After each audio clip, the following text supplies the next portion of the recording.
The following is a presentation of Morning Drive Media.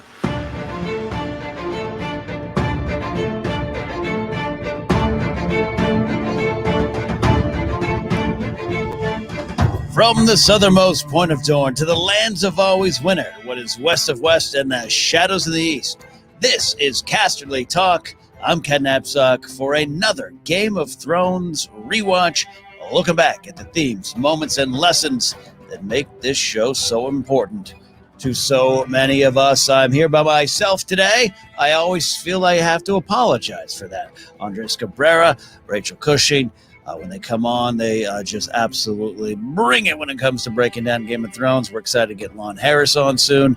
Michelle Boyd coming early season 2 to Casterly Talk to review some episodes. Rachel and Ace return as well. Thomas Rissling, and more surprises, more guests. We have a long journey. So let's get to it, shall we? Let's dive right into this episode. And before we do that, I absolutely want to, as I choke on dinner, I want to play a call. We record live to tape, kids. That's what you do.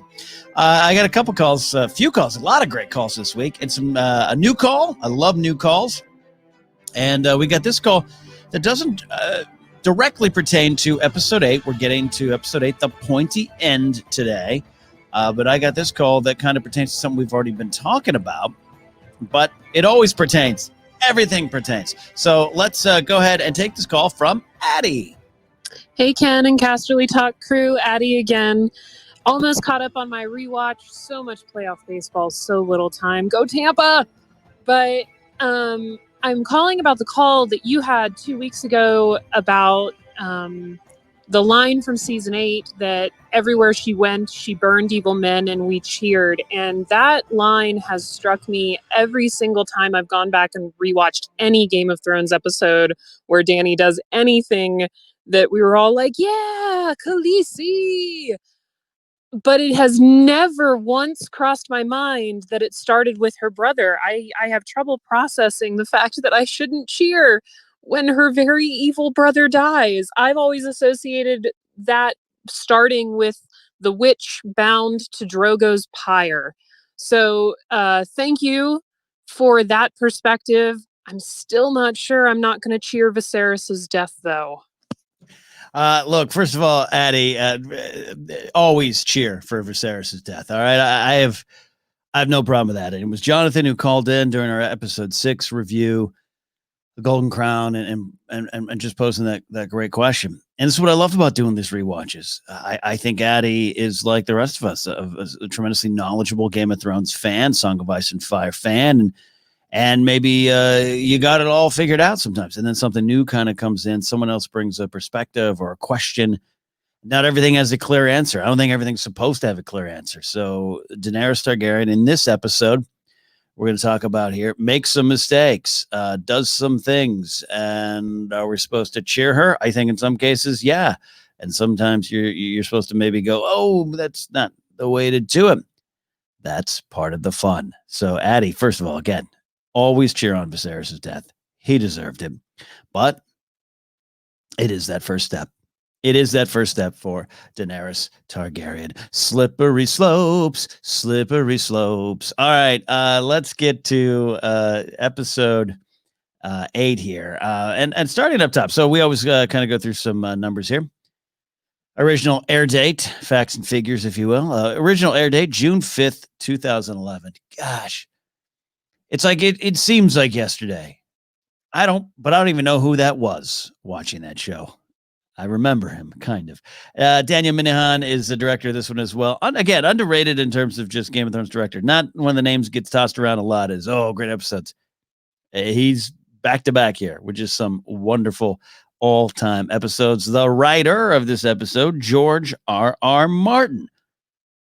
Through the first 4 seasons, he always worked a little bit more closer with the producing of the show or key decisions, casting and whatnot, and all those kind of things. But at one point, and he tells a story in Fire Cannot Kill a Dragon of being on set. And I think it was pretty early on, but being on set and a problem, some kind of question of what should we do with the story, what should we do with the characters. And It was Dan, Dave, and producers, and George was there. He's on set. He's got the hat and the suspenders. He's just talking with folks, and he realized in that moment, this isn't mine anymore.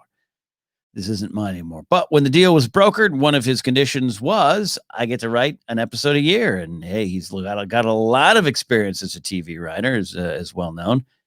And in fact, his experiences and struggles as a TV writer and disillusionment with the TV industry is what caused him to write A Song of Ice and Fire and make it just a project and a story that cannot be produced, cannot be adapted into television or movies. And here he is writing scripts for the adaptation with HBO. This is his first one, and it's a home run of an episode.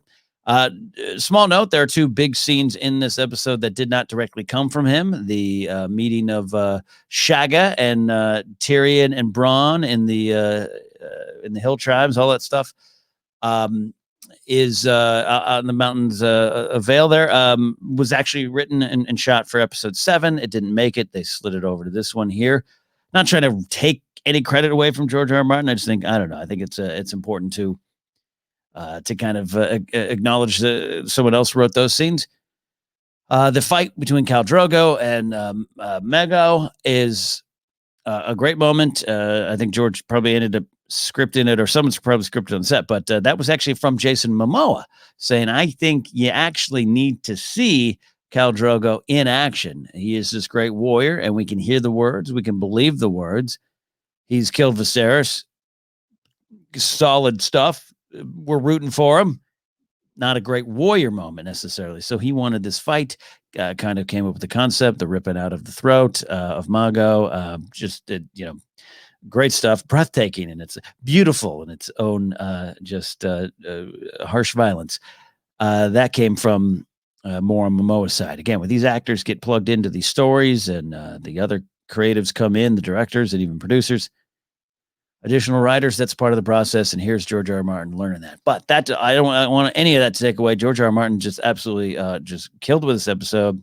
As we know, he wrote Blackwater, another one of my favorite episodes that has some dramatic changes from book to show that he knew he had to make. Money, a lot of the reasons for not having enough in the early episodes and the early seasons to do all the things they need to do. Cinematographer, Matthew Jensen. Editing, Martin Nicholson. That is this episode. So we start big. We start absolutely big with this episode. It is one of the first times, I think, in Game of Thrones. I'm trying to remember. We always start pretty slow. Even the cold open of the pilot, as great as it is, it's a slow burn, right? We're following the dramatic ending of episode 7, and we're picking it right up where we left off. And I absolutely love that. Not every episode starts like this. Not every episode needs to start like this, but just in terms of just watching the show, we footers on the gas. We are already in the thick of it. And it just kind of adds to the urgency and the chaos of some of the scenes right away. And I think it works really well. A lot going on in these episodes as we look for the themes and the lessons and the moments and the actions of the characters and what they mean to the characters and the stories. D.B. Weiss and David Benioff talk about awakenings being a key part of this episode, particularly for Sansa and Arya. Reality dropping heavily for both of them. I think it was Dan Weiss that talks about that, Arya's romanticized sword fighting up until this point. And when she starts her training, it's dancing, it's water dancing. Don't forget, Ned is watching her, and the echoes of wars in the past. I love that moment. They're just shattering the silence of this moment for him as he watches his daughter train and chase her dreams as a sword fighter. Ned knows the reality of it back then. So again, I think it's Ned he's a great parent who does well by his kids, but also doesn't necessarily completely train them. And how would you? Here you got a little sword. I'll hire a dancing master. You can learn to fight with the sword, Arya. But sit you down. Let me sit you down and tell you the gruesome side of sword fighting. He might have one day done. He just didn't have time. But Arya learns it here.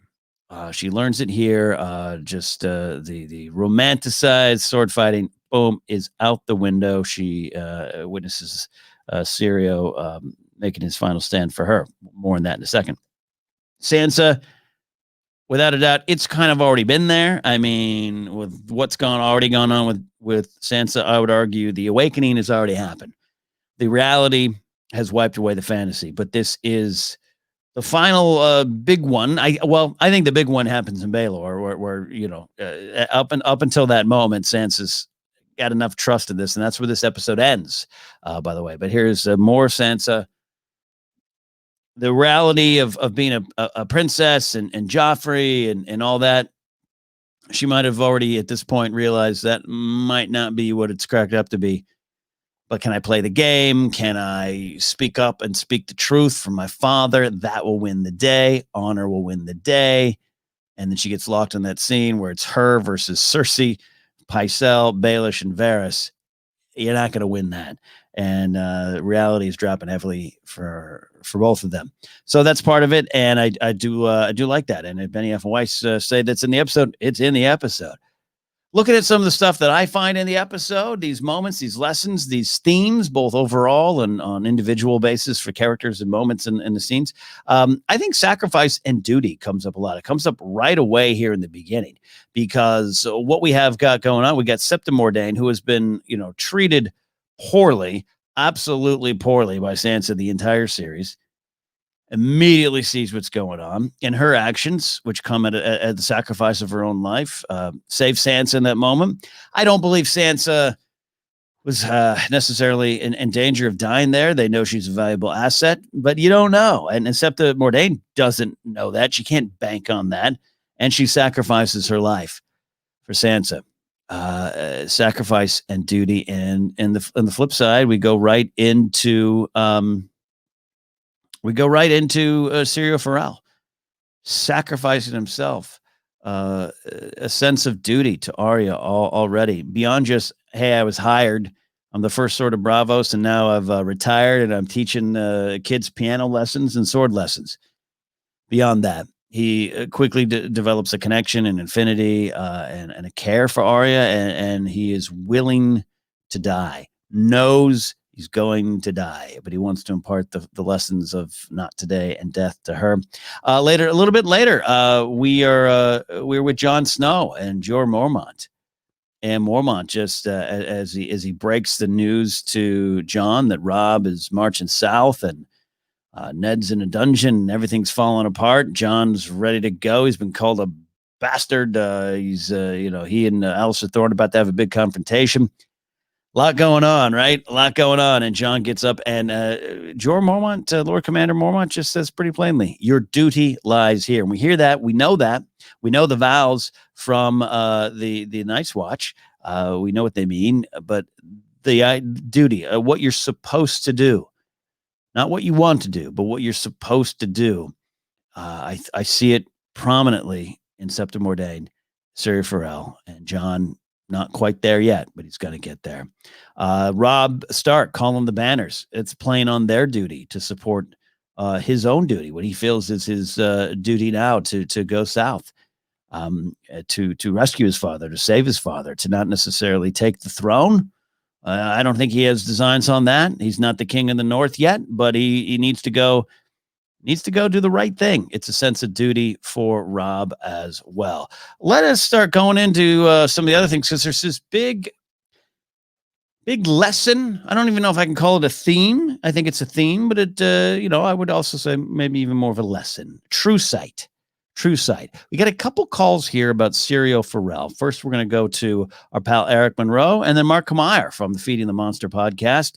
He's going to check back in here. And Mark, it's okay. I know you feel you haven't called in a while and you feel bad about that. There's no need, Mark. There's no need. You got a great call today.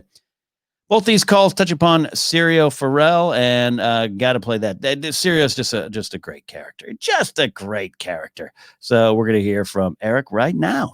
Hey, Ken Casterly Talk. So the pointy end, I want to talk about Syrio Forel and his sacrifice. I absolutely loved his character. I love how he protects Arya. I love that he picks up on the fact that something's wrong when Sir Meryn Trent comes to retrieve her.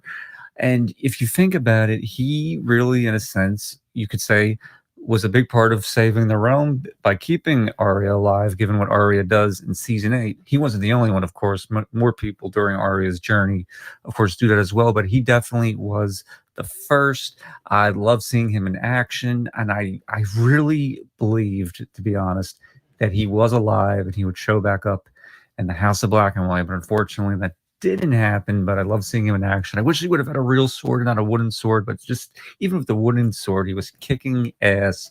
Love to have seen him take down Meryn Trent. So Sarah Farrell, thank you. Thank you to Sarah Farrell. Yeah, I agree with you, Eric. And watching that scene, particularly, I always love taking myself back to June 5th, 2011, watching that for the first time, and just kind of screaming at the TV, pick up one of the swords, man. Stand your ground, sacrifice, do your duty, all that stuff. Love it. Hey, later on, I learned as a Stannis fan, duty's important. I get it. Pick up a sword. You knock some swords out of the hands of the Lannister soldiers. Pick it up. But it's the first sword of Braavos. I can't fault him. I don't even think it's pride. I do not think it's pride. I think maybe he knows it doesn't matter. I pick up a sword or not, I'm probably dead here. I just got to get the girl out. She's got to go, and the lessons that we taught her, hopefully they stick. But as in terms of giving Syrio credit for saving the realm, being a part of that, is what Eric's saying there. I actually agree with that. I love that kind of stuff. You can go to Star Wars and Lord of the Rings and these great big epic stories. It's the old debate. Frodo's the hero, but without Samwise Gamgee, it doesn't happen, right? Jon Snow, hero, without Samwell Tarly, without Pip and Gren, and we'll see even the next episode about their honor saving Jon Snow. Sansa Stark going back, jumping ahead to season 6, Battle of the Bastards. Jon Snow, that moment of him before the Bolton army, it's epic. It's great. It also represents so many failures for Jon Snow in that moment. And Jon overall, just a spectacular character I love. But in that moment, a lot of his weaknesses come to the forefront, and he's in a position where he's dead. There's no way around it. He's dead. His men go save him, and his sister has to save the day at the end of the day. So every hero, every story has those heroes, but every story needs those people on the side, and maybe they don't get full credit. Syrio Farrell doesn't save Arya. She captured. I don't think she's killed. That's not the same as Sansa, not the end game here. They need her alive. Her trajectory goes a different direction. Does she end up killing the Night King? Does she end up doing that because she doesn't go to House of Black and White and learn all those skills that she uses and employs when she kills the Night King? We'll never know. But I'm willing to give Syrio Farrell a lot of credit. We're going to continue that. We've got Arya's sight, as Mark says here, and talking about true sight. It's something that's very key to this episode. Hey, Ken. I know I've been dropping the ball lately. Haven't been calling in for this rewatch, but fret not. I am rewatching, but I apologize. And this one, I can't not talk about the pointy end because there's a lot to unpack. One, this is a season 1 episode written by George himself, and it makes sense because this episode is full of a lot of setups, whether we're talking about where Robb Stark is going to go in his journey. This is a setup for that. Varys's motivations about serving the realm. But honestly, what stands out to me is Syrio Farrell. When he's training with Arya, he gives her a line that she was not seeing, not true sight, which is something interesting that she goes back to and learns the very hard way in Braavos to become a faceless man. When she loses her eyesight, she has to learn to see without her eyes. Love to hear more about this. Love to hear more about it indeed. Mark, great call. And again, Mark, don't worry about it. You call when you're going to call. And maybe we'll get Mark on the show here too. So I love this. I absolutely love this. Syrio Farrell says, watching is not seeing, dead girl. The scene, the true scene. That is the heart of swordplay. It's all right. We're talking about sword fighting. Arya's got to learn those lessons. Mark's very right. She really, really learns it. This is it must be just in the water over in Braavos, even though the House of Black and White, the faceless men, they've got a history over there in Bravos, obviously. But I'd say the god of death goes beyond those borders. Is my point there. So we're talking about sword fighting, but clearly we're not. Arya's got to learn the lesson a little bit later on, but it's seeing the world for what it is. I think of the Hound telling Arya later on, was it season 3 there, season 4? How many Starks they got up ahead until you see how the world really is. That's a harsh view. The Hound grows from there, becomes a better person from that scene in that season. But it's about true sight. What is in front of you? Not what you think you see, but it's what you know. It's what you feel. And that's what Syria's trying to impart. I love as well, I should say. He says this, watching is not seen, dead girl. The true scene is that is the heart of swordplay. Arya is like, okay, yeah, I got it. Arya immediately fails. Immediately fails this lesson. Meryn Trant walks in, the Lannister men. Arya Stark, we're here to take you to see your pops. She goes, oh, okay. She starts stepping forward. Syria Farrell has to stop her. She immediately fails. She's not seeing what is actually in front of her. It's something she's going to learn again and again and again. I think it comes up and all the way up to the House of Black and White and the Faceless Men. And again, I think that failure here, the romanticism of sword fighting immediately washed away. She will very quickly after this get her first kill as she escapes with the little fat boy as she's trying to get out of here and grabs Needle. She fails, but those lessons, it's important. Failure's the greatest teacher, Yoda says, right? Each failure, I think, takes her deeper into the lesson, and then she can take that lesson with her on her journey. So I think Mark's too. I think he's right about George R. R. Martin setting up a lot of stuff beyond foreshadowing in that classic Game of Thrones sense. But I love Mark kind of really said a great point there. It's George saying here the journeys going forward are going to, a lot of them start here, or a lot of them are going to need things that they pick up here, or there's things that mean more here. It's all there. So and I love it. I love it. This lesson on what do you truly see is important in this world. What characters out there truly see what's in front of them? Tywin Lannister, as we'll see in season 2, sees Arya as a girl when everyone else sees her as a boy. Jag and Hagar, Gendry weren't fooled as much. Gendry, a little bit. Jag and Hagar, absolutely not. A man knows. Tywin knows. Other characters, the Mountain included, just don't see it. Sam, to me, Samwell Tarly, he has true sight and smell, because when the whites are brought back to the wall, he's the one. They don't smell. This looks dead, but truly I'm seeing more than that. And his true sight fueled by knowledge.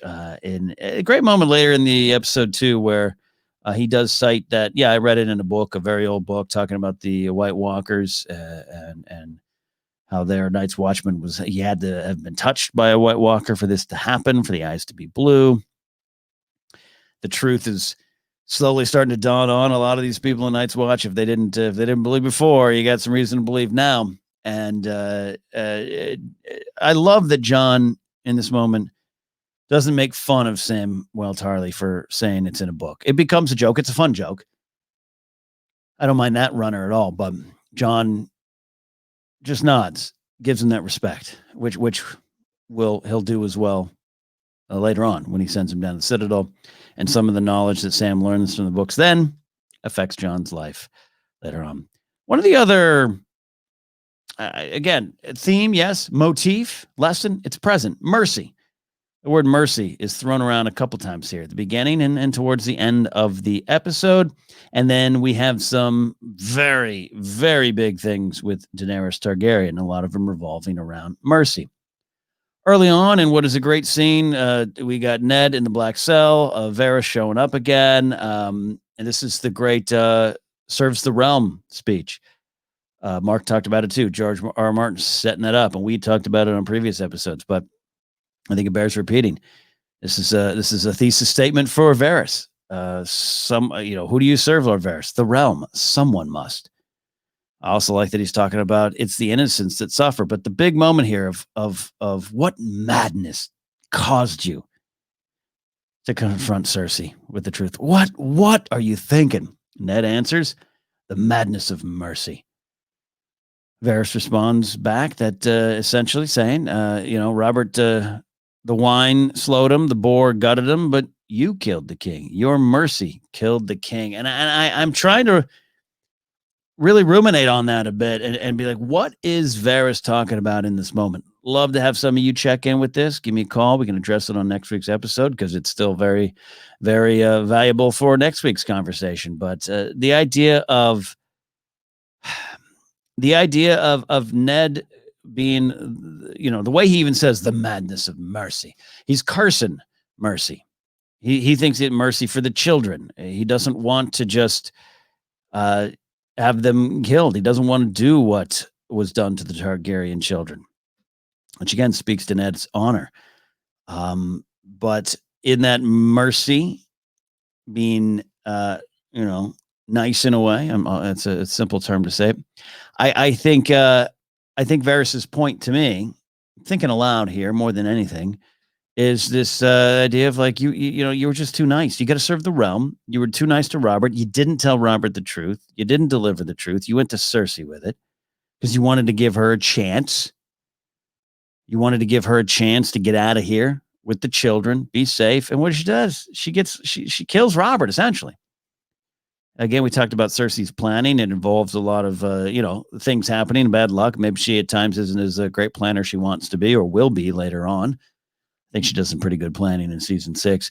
But it's that mercy that led to Robert's death. And now here we are. And I said last week, Robert, believe it, for all of his mistakes, we do love Robert Baratheon as a character overall here. Tragic figure, tragic character. But for all of his mistakes and his big blustery bearded self, he's kind of holding it all together. When he dies, chaos begins to reign, the chaos that Baelish loves. And to me, again, open-ended, open to some additional thoughts on it from anyone out there listening. I think that's what Varys is talking about. You were soft in a way, and being soft isn't a bad thing. I don't think out here in the real world and over in Westeros too, though hard to think that Westeros isn't a real world sometimes. That's what I think Varys is talking about. Your mercy killed the king. And it comes up again. Let's jump to the end of the episode. Sansa is to me asking for mercy, and she says mercy. She asked for mercy, and I think believes in it. She trusts in it. And then Robb Stark, that's the other one I forgot. Sorry, checking my notes. Robb, with the spy, with the Lannister spy, literally says, "My father understands mercy." Now, I don't think this is a direct, necessary one-to-one comparison that this mercy leads to what kills Robb. I think you could trace some lines to it, but Robb needs the bridge. Robb's about to play a trick on Tywin. Tywin's kind of in the process of buying it. We see in the great scene later on, the wolf's marching south. Let's go get him, 20,000 men. It's all part of something going on. I don't want to necessarily say this is a giant mistake or anything, but it's so interesting to me that Robb, who's not near his father and hasn't been for a bit, understands his father, understand what makes him work, and is much like him too. And Ned's mercy kills the king, perhaps gets himself killed. That's a little bit of his stubborn honor. Things I don't fault Ned for, but they definitely cause problems for him. And here's Robb doing the same thing. The great John, Lord Umber, wants to just absolutely cut this spy down. Everyone feels that's what it is. Even Roderick Cassell's like, hey, King's kid, if you don't want to do it, you don't have to kill him. We'll kill him for you. Don't worry about it. And Robb says, mercy. Mercy needed here. My father understands mercy. Does your father understand mercy? Does he? Let's ask Varys about it. Anyways, that was there as well. I want to get to the other big thing here. Daenerys Targaryen. Oh, Dany. I adore Dany as a character. I've always been frustrated at times with Dany. And it's always weird to say because I've always said, I've said it here in Casterly Talk, said it here on Daily Thrones, but just in case someone's sweeping in here kind of new, my frustrations with Dany are because I just think I'm so behind her. I'm so rooting for her. And she makes some mistakes along the way. Up at the top of the show, we take that call from Addie. We're talking about cheering on Dany as she kills vicious men. I think that's okay. And I think Dany does some things that need to be done. It's the follow-up. It's the choice after. It's the maybe feeling she has more power. There's a couple moments here. Well, we get the introduction of Miri Mazdul comes out of this raping and pillaging of this village of lamb worshippers. It is pretty brutal from what we're seeing and from Dany's point of view, and she's learning. Kind of talk about realities. I think again, I don't think Dany was living in a fantasy world before this episode. We meet Dany; she's already not in a fantasy, so I don't think she's having anything shattered. But she is definitely having some awakenings on what's going on, and some awakenings on what she's part of. She's already seen some of it. There's that shot in episode 2 or 3 when they're still marching and Viserys is still alive, and one of the slaves is whipped by the Dothraki. Dany sees that. And she's essentially, been a slave to her brother for a long time. Been a slave to this plan, maybe not as an actual slave in that brutal life that's in front of her there, but that's why it becomes part of her. The breaker of chains. It starts forming here early on. So I don't think Dany's so naive. I think she's growing, but it's not this. It's not the Sansa naivete, right? But this episode, some of the awakenings, and here he is. She's rooting. She's falling in love with Khal Drogo. She's got his child growing inside her. She's all on board for the Dothraki way of life. I am the Khaleesi here, and she's growing into it. And she sees what that might actually mean. It is a little bit of a shattering of that kind of romanticized version of what she was doing or what she could be a part of.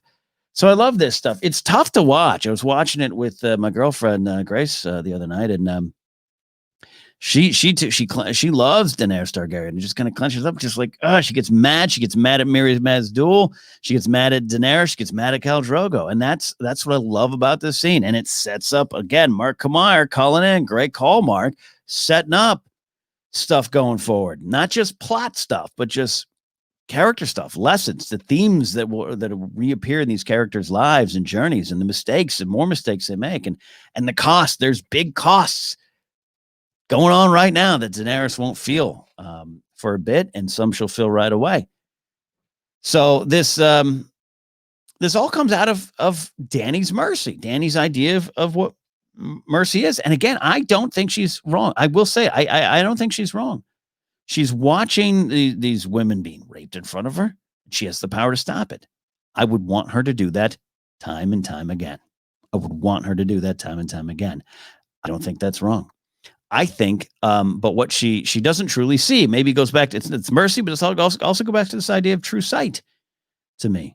Not seeing the big picture. Miri Mazdul right in front of her, Miri Mazdul is hatching this plan to get revenge on Khal Drogo. We'll talk about that in some of the other episodes forthcoming here, but Dany can't see it. She can't see it yet. She can't see that stuff. She does tell Zohan Doxus in season 2. You've taught me a valuable lesson. I now see. I see it. Paraphrasing a little bit there. But that's going ahead to season 2.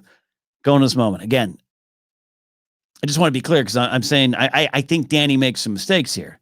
But they're much like Ned Stark. They're not mistakes that I go, how dare you? They're mistakes that I think if I was in the same position, I'd probably make them too. That's what's so wonderful. There's complicated layers to ruling, and there's this brutal world that she's about to rule in or to try to rule. I see this. So Dany's mercy kills Drogo, just like Ned's mercy kills the king. Dany does, to me, for my money, get Khal Drogo killed. She trusts Miri Mazdul. She trusts Miri Mazdul because Dany thinks to herself, showed her mercy. And this is the way I want to see it.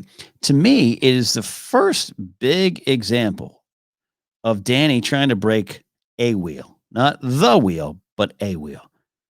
We go straight into the scene. We're at the scene with Mago, who, great story, did not speak English. I think it was I think Russian it was. So Jason Momoa had to teach this guy it was Momoa's stunt double, by the way.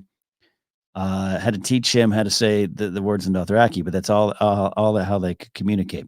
Fascinating stuff. Again, I do recommend James Hibbard's book, Fire Cannot Kill Dragon. Just a quick, fun read. I mean, sometimes you say quick, fun read. It's like it's a simple book. It's not. It's a lot in there. Great quotes, some tough questions, some real raw, honest answers from some of the creators and directors and actors. A lot of fun, but that's one of the insights into that scene that I hadn't really been clued into before, at least for myself. We'll talk about this just as a scene that I do just enjoy. I do just enjoy this scene and just the gruesome violence to it. But focusing here on Dany, again, I think she's trying to break a wheel. This is the first time. I see what the problem is. She's going to learn the harsh lesson on it. Miri Mazdul says some stuff later on, not in this episode, but the other. She says some real harsh truths that Dany can't run away from, but Dany still has to pay Miri Mazdul back for it. But it's some hard truths. It's the first time where I think Dany's like, I'm in a position to do something, to break some traditions and make my new world. And she tells Mago straight up, you don't like it? Hit the road, Jack. And I love that Dany quote, the dragon feeds on horse and lamb alike. Ooh, and Khal Drogo likes that too. Like, look how fierce she is. So Dany makes some big mistakes here. I love this scene. It means so much more now. We'll transition into that part of the show where we love discussing some foreshadowing and things that mean a little bit more now, both big and small. This scene means everything. It means so much. We get this big Khal Drogo moment, like, oh crap, this guy's ripping tongues out of necks, kills them with no sword, no knives, drops them, does this great moment. I agree with Jason Momoa. We needed to see Drogo. It's why it's so memorable. And I don't necessarily think it's a super intentional comment on strength. It's a pretty, raw physical strength. There's value with that, and especially in this world. But it's not lost on me that in the most strong scene we get from Drogo, just physically strong, dominatingly strong scene from Drogo. I mean, Viserys would say that episode 6 was pretty dominating, I guess, from Drogo too, but we see him in action, and that's what kills him. He dies. Would that cut have actually killed him? I don't know. I keep looking at it now going, it might have been all right. Part of Dany's mistake. I don't think Miri Mazdul is wrong. I think she's taken some truth and playing it to her advantage, right? Different conversations, I guess, there. Go to WebMD in Westeros and see, would that have killed him? But it's not lost to me. This cool, just absolutely cool moment, gruesome moment. It's a moment of victory for Khal Drogo, and like, oh yeah, that's why you've never cut your hair. Well, that's what gets him. All of it. It's wonderfully tough to watch and means so much more. Other things that kind of mean more to me now, and us there. Arya's first kill. We mentioned a little fat boy coming down there. The Arya's words. All right, I got nothing against the guy. Not shaming the guy. Arya gets that kill. And it's weird, like, again, Grace and I were watching it, and it happens, and we both, like, kind of cheered. Grace gave, like, a finger snap cheer, like, yeah, got the kill. And I'm like, well, that's kind of brutal. Stabs him. Little stabs him right in the center there. Not too unlike her kill on the Night King. So there you go. Arya, the back of her baseball card. First kill right here. Rookie kill. There you go. Sansa being forced to write that letter. What a tough spot for Sansa to be in. How are you going to go? You're going up against the best of the best of the best in terms of manipulation. Cersei playing it, just Lena Headey and those scenes just amazing. Oh, little Dove, I'm so disappointed. She's up against it there, but that letter, has some effects now. Rob gets it. Maester Lewin, sees through it, has some true sight in that moment. But this comes back. Baelish is there watching. Baelish is part of this scene, part of making Sansa write this, and so he brings this back into play, and it will be have something to do with his undoing. So this definitely means a little bit more. Lysa Arryn's in action means more, especially if you're trying to figure that out as without the books as any guide. If you're watching back in season 1, she's already a little wonky, right? Already a little out there. She makes this decision, and it's one of inaction. Talk about duty. A lot of characters in this episode have a great sense of duty. Lysa does not in terms of duty to her sister. She does to her son and her family. But at the end of the day, it doesn't matter to me. Lysa's inaction is because she's already taken action. She's killed Jon Arryn. So telling now. Seeing a white in action is something that means more now. It's the first real example of we see how they can be destroyed, but how hard that is. Jon learns the lesson. Just interesting to watch now, knowing what's coming, knowing that by season 5 with Hardhome, and we're really going to see all this stuff in action. But as it starts to grow, we're here in season 1 still in this review. From where we open up with the pilot, we see the White Walkers, and we see some of the wildlings as whites back then. To actually see this Night's Watch Ranger as a white, it starts to mean more in the story going forward. We talked a lot about Miri Maz-Duur. Miri Maz-Duur, I would say she absolutely, we're going to talk a little bit more about what she means, but to have her just show up here, and knowing what she's doing, knowing what she's cooking up, I think that means more to me. Bran at the Hearts Tree with Osha kind of means more, where she's giving him the "Hear you, boy, they see you" speech. Knowing that pretty good chance that I'd say pretty good chance that the Three-Eyed Raven is watching him, freaking away. Brendan Rivers just kind of staring at him, but that means a lot more. And just, I love her quote. One of my favorite quotes in the show. She's got a couple of them. The one with Maester Lewin of "They ain't sleeping no more." But when she, I tried telling your brother he's marching the wrong way. I love that little line there. We've got that Samwell Tarly again talking. This is the scene where he is talking about reading the books and what happens when they wake up and they all look at the wall. And Sam says, "I hope the wall is high enough." Flash forward to end of season 7. Makes a lot of sense to me. Sarah Barristan's, we talked about duty and honor up top and sense of duty. Sarah Barristan's duty completely, not only questioned, his duty removed. This is a great scene. This is just a quotable scene. Everyone loves him quitting like a boss. And that means more from what we'll get at the beginning of season 3. Favorite moments and lines for me. Varys says, "Why is it that no one trusts the eunuch?" is one line I little like. And it's like, Varys, you know why they don't trust you. And I love to, Ned said that he says this to Jaime too. This is something that comes up with Ned a lot with his sense of honor, right? He says it to Jaime Lannister when they're talking about his father and brother being killed in the castle there by the throne, up there in the Red Keep there. That Jaime didn't do anything. Jaime's like, well, yeah, of course not. 500 men didn't do anything. But he says that thing to Varys again. And Varys says, "When you look at me, do you see a hero?" As Varys stood by as Ned was backstabbed by Baelish, almost quite literally. I love that line. "When you look at me, do you see a hero?" Shagga likes axes, and Shagga shows up. The great Mark Lewis Jones, of course, plays Captain Moden Kennedy in The Last Jedi. I already loved Shagga and didn't immediately pick up when I watched The Last Jedi the first time that was the same guy. Then now I do, and it's just love that. Great stuff there going on. Great scene. It's supposed to be in episode 7, as we said. Just shows a lot about Tyrion's skills. We get that. I love Alistair Thorne, and we got a call coming up about Alistair Thorne. Part of the call here. Owen Teal, so great as Alistair Thorne. I love that he says blood will always tell, and he says it to Jon. Great quote. I get the meaning on the surface from Alistair Thorne, and it's kind of wrong, right? Ned's a traitor, you're a traitor. But saying it to Jon Snow, saying blood will always tell to Jon Snow, it's something that foreshadowing there, right? Talked about the fight scenes. And again, that Jason Momoa asked this. It's a non-book scene. In the book, I'm trying to recall, I think he just gets a cut in a fight, right? And just kind of has it, comes back. You don't really see it. You don't really feel it.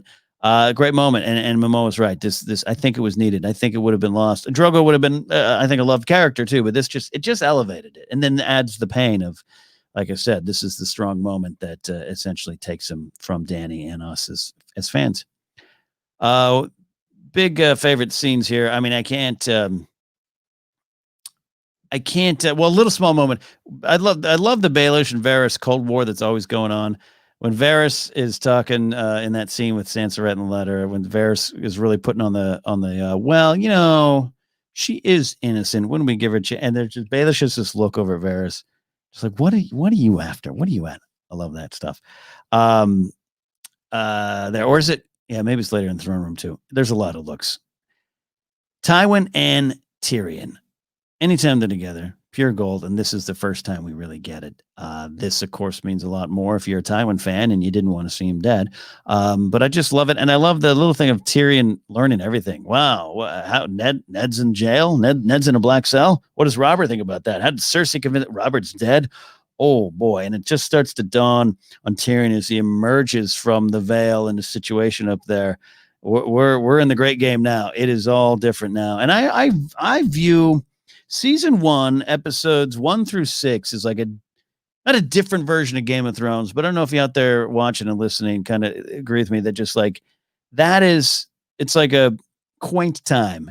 But here we are at the end of season 6, and then now 7, 8, and we're picking up the show. It's just a different thing now, and I love it. I watch episodes 1 through 6 with just like the simpler times. Yes, even with some of the violence. Tyrion, to me, is the embodiment of that in this moment of just like, cool. Where's all the things that we met in the pilot? Where's all the things that we learned in the pilot? Oh, it's all wiped away. Oh boy. And now I'm sitting here in front of my father. That's good stuff. Love the Barristan, Sir Barristan Selmy quitting like a boss scene, though he was getting fired. And I list him as one of my episode stars. Ian McElhenney, who really was bummed. I was reading again in that book, Fire Cannot Kill Dragon, really bummed his character was killed because he's like, he's alive in the books. But he got it, and he said, and he kind of went out on a shield there and like that. He's one of the stars of the episode for me. Clive Mantle as Great John Umber. Your meat is bloody tough. And then side note, the actor, Clive Mantle, been around a lot of UK stuff all over. A lot of you watching probably know his work. And like, I didn't know. I was looking at 2014. He got in like a fight, like a street fight, tried to break up a fight or something. Like, got his ear bitten off. So here he is in this scene in 2011 when it airs, getting his finger bitten off by Ghost. It's an odd. I don't know if that means anything, but it's weird. Ghost to me is an episode star. Mia Sotoru is Miriam Mazdur. She is a British actor, singer, and like vocal coach. Did vocal coaching on Mamma Mia in 2008. I think she's so good as Miriam Mazdur because you fall for it, and stuff she says later on is not wrong. She's not wrong about the Dothraki to me, and she brings such just layers. She incites empathy, and she gets back at Khal. She takes out Khal Drogo. She really does to me. I give her the kill. Maybe you want to fight me on that, but I give her the kill, and she does it with just this quiet stealthiness. It's interesting. She's a fascinating character in the books. She speaks of Archmaester Marwyn, which Jorah has a reaction to in the books. Good stuff in the books there. Check that out there. We got this call here. First time caller from Bubba. I thought this was a great little question, and we're going to play it here. Hi, Ken and Casterly Talk. Bubba here. The pointy end is the last time we're going to see Alistair Thorne until season 4, episode 1. Benjen said goodbye in season 1, episode 3. We won't see him again until season 6, episode 6. Gendry disappears for 4 seasons. The Brotherhood and Rickon 3. Jack and Agar take a couple of seasons off. King Bran took a season off. Ken, which characters were helped by time off? And which characters do you think were hurt by taking their time away from Game of Thrones? Bubba, this is one of my favorite questions I've ever received here. And this might be one of those questions that I come back to and answer differently. I did think about this one. I mean, you're right. Rickon, Osha goes for a bit. The Brotherhood, you're right about the Brotherhood. I know the Brotherhood doesn't factor into the story on a episode by episode basis, so I don't think they were hurt by it. I did miss them, and when they came back, I kind of was like, oh yeah. Again, even though I was a book reader and they're handled much differently in the book, particularly season 2 versus book 2. And they're important. They're part. When you go to Harrenhal season 2, the drive to find the Brotherhood is fueling a lot of the violence there. So I can't say they're helped or hurt, but I think I don't want to get too super creative with the answer, Bubba. I think the Hound has helped the most. Beyond just the mystery of is the Hound alive or not. You had a sense he was, if you were a book reader, gravedigger and whatnot. But when he shows back up, and I love the Brother Ray episode, I really do. Ian McShane, I know he seems to have a weird relationship with Game of Thrones. Some of the comments he's made, but that's kind of who he is.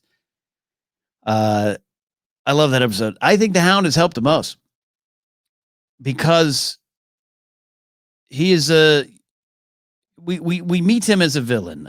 We think he's a villain. We start to develop an affinity for him. We start to understand him. The journey with Arya becomes something we just absolutely love. He helps Sansa, but he's still the Hound, right? And then he's fighting Brienne. We're rooting for Brienne in that moment. Or who are we rooting for, Brienne or Hound? And then he dies, or at least we feel he dies. And then we have time to miss the Hound. Good old Sandor Clegane. I miss that grump. So when he shows back up, you are really, especially if you aren't clued into it or you're not super expecting it, when he shows back up, I think it means a lot. And it immediately sets you up to be ready to embrace the character perhaps more than you were before. Maybe that's just me, but I think that's what it does. I think the character that was hurt the most being absent, I will say Bran. And here's why. Often you hear Bran's stuff is boring. His storyline is boring. And I will say, even in the books, Bran chapters sometimes are the one when I would flip to it and that was next, you'd go, all right, it's not going to be as fun as a Tyrion one or as interesting and intriguing as a Cersei one or anything. It's Bran, and I got to get through it. I had those moments too, I'd have to be honest. And I get it in terms of the show. It's nothing against Isaac Hempstead White and definitely nothing against Christian Narn as Hodor, who's just amazing. I think Osha is great as well. I get it. He's marching north. He's a dour kid. He's not even a kid. Who knows what he is? He's learning some mystical, magical things. He's having dreams. He's warging, and it's a different tale. You got knights and politics and swords and sandals. You got dragons, which is a more, just quite frankly, sexier kind of magic. Daenerys, her storyline, you're rooting for. You're behind Jon Snow. Bran, everything about him, you just kind of like, all right, it's somber, it's quiet, and it's straightforward. And then all of a sudden he's meeting a guy in a tree and the children of the forest, and that's kind of where you leave him. And then he comes back. I understand why they didn't do it. You got the Dorne stuff comes in, interesting stuff. I'm not going to go into it too much right now, but interesting, honest takes on the Dorne stuff in the book. Fire cannot kill a dragon. Stuff that makes sense. And I'm definitely a fan of Dorne stuff in the books. I like that the Dorne stuff there in the show. I do think it's wrong. I just love the characters. I love what's there. Different conversation, I guess, but you had to have time for that. So they cut Bran out. And I think when he comes back, I think Bran he's tremendously important. He's the boy that would be king. We think it's Jon Snow. It's him. And the stuff he's learning, the stuff we learn through him, Ned, the Tower of Joy, Lyanna Stark, Hodor's beginnings, the pain there, the Night King touching him and seeing him. It is important stuff to the story that leads to big fights, big confrontations, and to Bran being the king. Yet it was like he came back and people were like, we have to go back with the kid. And I think it's unfortunate. Well, even though I understand it, I think it's unfortunate because Bran is key to the story, and what he learns is really key to the story. That's my take on it. Love to hear all of your answers out there, Bubba. That's a great question. I love that question, and I think we can almost go down and analyze each character that or group of characters that come back after a while. But that's my answer on those ones there. So pretty simple. So that's about it this week. Wrap it up next week. We got episode 9, Baelor. Oh boy, that is the big one, right? And the thing I'll say about this episode, I was going to say a little bit more about it up top here, the pointy end. I talked a lot about episode 7, You Win or You Die, of that being kind of this quintessential Game of Thrones episode. Big scenes, big one-on-one dialogue scenes where you learn a lot, and it's tension and it's war of words. It's Cersei and Ned. You meet Tywin and Jaime. All those kind of things are going on. Tyrion's on the run. He's trying to, figure his path forward. And actually, Tyrion's not even in episode 7. That's right. So. And then it ends with Baelish and the knife at Ned's throat. It's this quintessential kind of Game of Thrones episode. I still think it's one of the best ones. I still think it's one of the great formats. But I gotta almost remind myself, episode 8, The Pointy End, is a damn great Game of Thrones episode. And it probably gets overlooked because it's sandwiched between episode 7, this great quintessential episode, and then episode 9, Baelor, and the shocking death that's to come. And so maybe we all kind of block this episode out. I don't know. But when you sit and watch it, it is a damn fine episode. And kudos to George R.R. Martin. Again, he knows how to write TV. He absolutely does. I know he by season 5, he kind of pulls out of the writing process to concentrate more on the books. Maybe some other things. Who knows? But I would have loved to have seen George continue to write one a year. It would have been interesting. He knew how to tell his story, and he knew how to tell it for TV, even though they had to make tough changes. This episode included. He had presented it with some bigger things, and they had to cut it down, which he understood. He understood the process, and he did it well. So hats off to you, George R. R. Martin, for not only creating this wonderful world that we all love, but writing this episode 8, The Pointy End. Like I said, next week, Baelor. Oh boy, that is going to be a tough one. We'll see you next time on Casterly Talk. Don't forget, you can follow me on Twitter at Ken Napzok. Go to my website, kennapzok.com, for more information on all the things I do, including my book, Why We Love Star Wars. If you want to call in and be part of the great people that leave messages and important questions that rattle me sometimes, reach out via the Anchor app. There's a link to leave a message. You got 59 seconds to get your point out. Go ahead and do it. We will see you next week, though, my friends. Bye.